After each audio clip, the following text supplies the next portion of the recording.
fail আহিব আৰু কোনে কিমান নম্বৰ পালে সেইটো তেখেতৰ প্ৰাইভেট কথা গতিকে সেইটো গোটেই ৰাজহুৱাকৈ প্ৰকাশ কৰাটো পৰা বিৰত থাকিব ফলাফল ঘোষণা কৰিব ফলাফল চাৰ্টিফিকেট ইত্যাদি চিধা ডিজি লকাৰত গুচি যাব তেওঁলোকৰ লগত ফেৰ মাৰিবলৈ হ'লে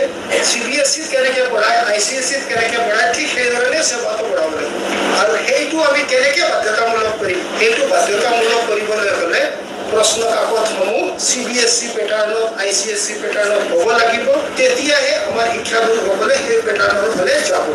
নহ'লে গতানুগতিকভাৱে পঢ়াই থাকিব গতানুগতিকভাৱে থাকিব আৰু আমি পিছ কৰি গৈ থাকিম ইণ্টাৰনেল এক্সামত যিমান কুৱেশ্যন পেপাৰ কাটে এইবিলাকত কেনেধৰণে কাটি কাৰণ ফাইনেলত তেনেধৰণে সেই কুৱেশ্যন পেপাৰ আহিব এইবাৰৰ কুৱেশ্যন পেপাৰৰ পেটাৰ্ণ কেনেকুৱা হ'ব সেইটো অলৰেডি আমি ৱেবছাইটত চব ছাবজেক্টৰ দিয়া হৈ গ'ল all topics must B included all topics আৰু এইবাৰ যদি আমাৰ 2025ৰ কুৱেশ্যন পেপাৰ আহিব তাতে 2024ৰ ৰিপিট হ'ব 23ৰ কিছু ৰিপৰ্ট হ'ব কাৰণ আমি অল টপিকছ কভাৰ কৰিম কমিট কৰিছোঁ যিখিনি সিদ্ধান্ত হৈছে সেইখিনি হ'ব শিক্ষক দিৱসত তেওঁলোকে অসমত এতিয়া আন্দোলনৰ পৰিৱেশ নাই আন্দোলন কৰিলে প্ৰক্ৰিয়াবিলাক দেৰিহে হৈ যাব আগ নাবাঢ়ে গতিকে এতিয়া আকৌ য'ত আমি অন প্ৰিন্সিপল ইন প্ৰিন্সিপল আমি সিদ্ধান্ত গ্ৰহণ কৰিলোঁ তাত প্ৰতিবাদ কৰাৰ কাৰণ কি আকৌ আৰু প্ৰতিবাদ কৰিলে বা সেইবিলাক আন্দোলন কৰিলে প্ৰক্ৰিয়াবিলাক লেহেমীয়াহে হ'ব আমিতো ৰাতিয়ে দিনে কাম কৰিয়ে আছোঁ সকলোৱে দেখি আছে ৰাতি গোটেই DC কনফাৰেন্স 2 দিন ধৰি 13 ঘণ্টা ৰাতি মাজনিশালৈকে মিটিং কৰি পেলাই আমি সকলোবিলাক ষ্ট্ৰীমলাইন কৰি আছোঁ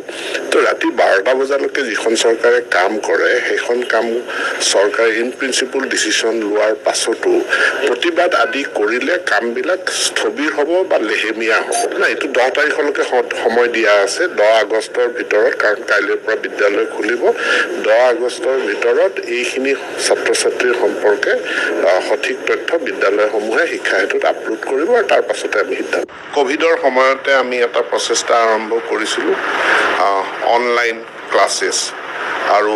আমাৰ অসমত আমি টেলি এডুকেশ্যন আৰু স্মাৰ্ট ক্লাছৰুম তথা ICTৰ ব্যৱস্থা আমি বিদ্যালয়সমূহত গঢ়ি তুলিছোঁ